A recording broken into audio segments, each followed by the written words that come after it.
decide who will move forward. And to be honest, I'm not even on that committee, so when the committee will sit down if there was an injury in the future.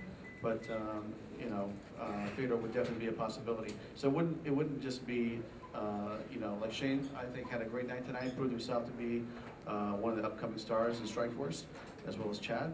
But it could be Fedor that goes in there, depending on what the committee, you know, how it decides. And you know, if the injury happens in the next leg, or you know, the semifinals, I mean, you know how tournaments go. A lot of things could happen, and this thing could get shaken up again. Alistair, if Fedor doesn't return, or you don't have a chance to fight him, how disappointed would you be that you never had the chance to fight him? Well, about tonight, mixed emotions. Of course, I wanted to fight him, but early on he declined to fight me twice.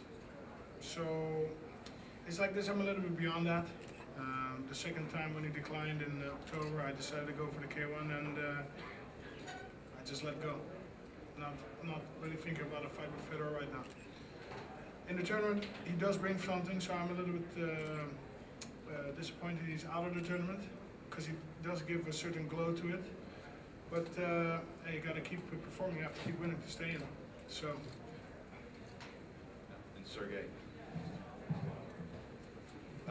just can you talk about what Fedor meant to Russian mixed martial arts, what he meant to you, and your training partners?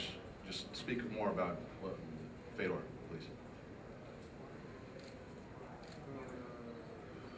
Федор – это первый человек, который добился такого результата в ММА.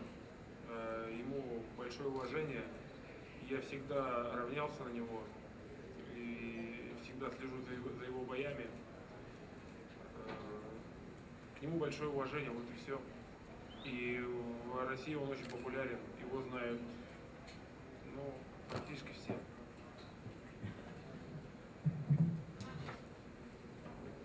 I have a lot of respect for Fedor. I believe that he is the first heavyweight to reach such heights as Fedor was able to reach. He's very, very popular in Russia. I mean, just practically everybody knows him, and him personally, he looks up to him and always has looked up to him and tried to kind of equal out to his achievements. So that's what Fedor means to him and, in his opinion, to Russian MMA. Couple more. For Shane and Chad, since you both spoke to this before, about fighting in these reserve bouts and moving out into the tournament, how much did you find yourselves having to strike a balance between focusing on what's in front of you and worrying, all right, did I perform well enough to get this committee to put me into the tournament just in case there's an injury? Well, I think it was just that. It's, you know, performance. So, you know, we obviously were focusing, well, I'll speak for myself, but obviously was focusing on the fight at hand. But, you know, it has to be exciting. That's what the fans want. You have to get out there and make it exciting. So, you know, I'm sure that Scott will look at the tapes and you know, they'll get in their committee there and decide. But, you know, in my opinion, you know, I did the best that I could, and I'm sure Shane did the same, and it's up to Strikeforce to make that decision. But yeah, I mean, I went out there and gave 100%, and we'll see what happens from there. Yeah, you know, I definitely didn't look over LeVar. I knew he was going to be a tough opponent. I was training hard. I knew he was going to be a tough fight. But I think I performed. I wanted to give an exciting fight. I got my 11th finish in the first round. But obviously, I mean, you can't not look ahead and think about the possibility of being in the tournament and fighting guys, you know, at top level, top 8 guys in the world. So definitely, this is what I've been training for. It's finally solidifying that I made the right move in MMA, and you know, it's making my profession, and I'm doing the right things and getting where I need to be. So you know, I'm happy for that, and I'm looking forward to moving on.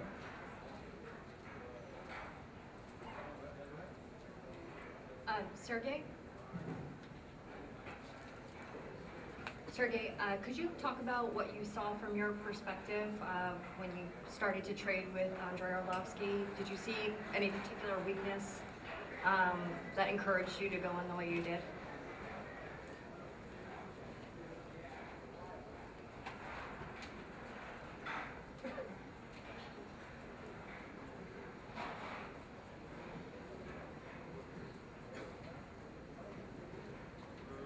Андрей Андрей Орловский очень опасный ударник.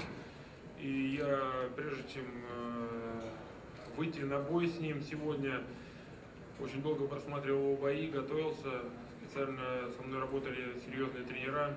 Я был готов, в принципе, к бою как в стойке, так и в партере. И как был запланирован бой, так я его и провел. Arlovsky is a very dangerous striker, and Sergey watched, him and his coaches watched a lot of footage on him prior to this fight, and he spent a considerable amount of time training for both scenarios, being on the ground or in stand-up. And the way the fight went today was exactly how they had trained for it and they had planned for it. And once, you know, he found his distance, it was over. And for Scott, your guys' presentation tonight, you really tried to raise the bar with Strikeforce as a whole, the intro and all that. Now that it's all rolled out, how did you feel the intro and the whole presentation of this tournament went? What would you like to improve on for the next rounds?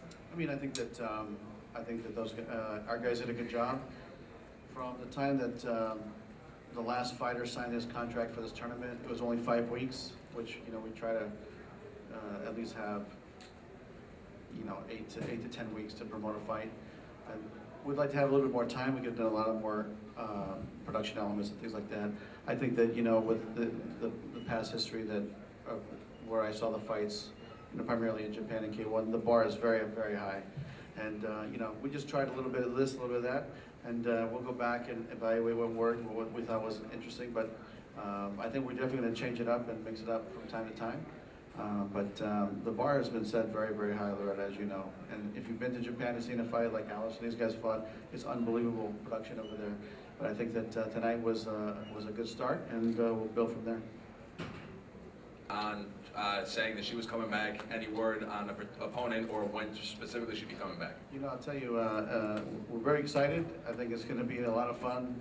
She is a superstar in the sport, as you guys all know.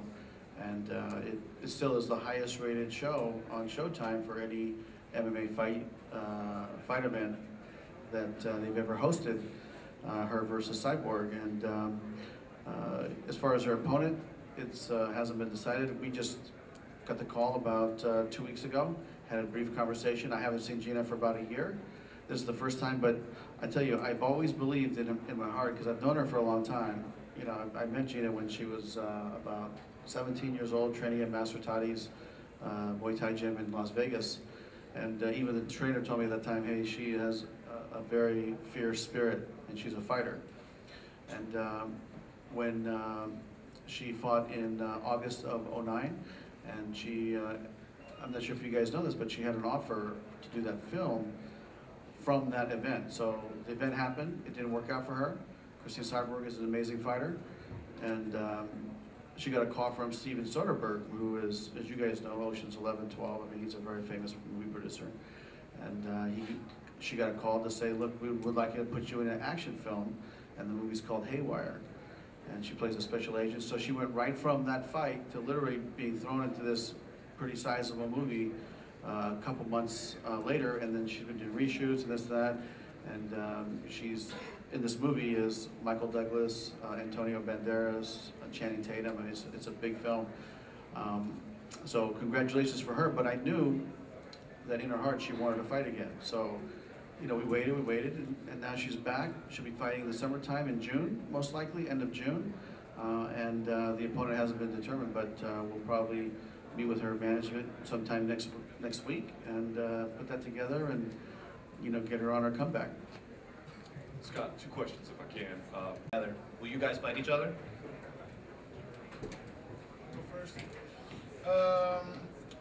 Tournament-wise, yes. Separate fight, no. I mean, in a tournament, obviously, yeah, you advance. So in a tournament fashion, we would fight each other.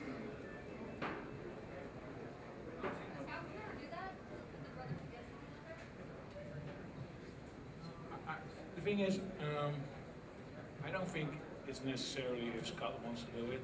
It's just if I get thrown in the tournament, which I hope, and you know, and you win the fight, and and he keeps on winning his fights, that's just inevitable, I guess.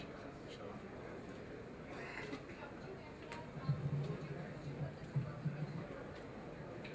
You know, I tell you, I think I don't know. I think it'd be really tough to do.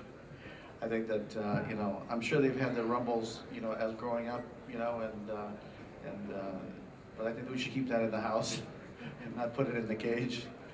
So I think that would be the last resort. Take one more for the brothers. Anyone?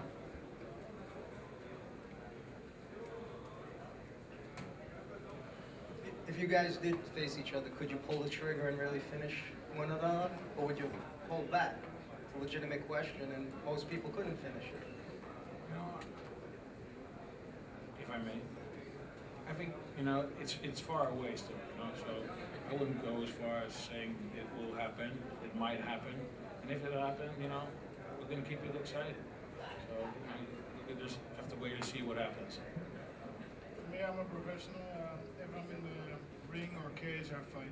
And, you know, it's still, indeed, like my brother said, it's far away, but I mean, we're professionals. People want to see that fight, they pay money for a ticket, so you give them what they want. I mean, we fight every day in the gym, and he kicked my ass more than several times. So, A long time ago. Guys, thank you very much.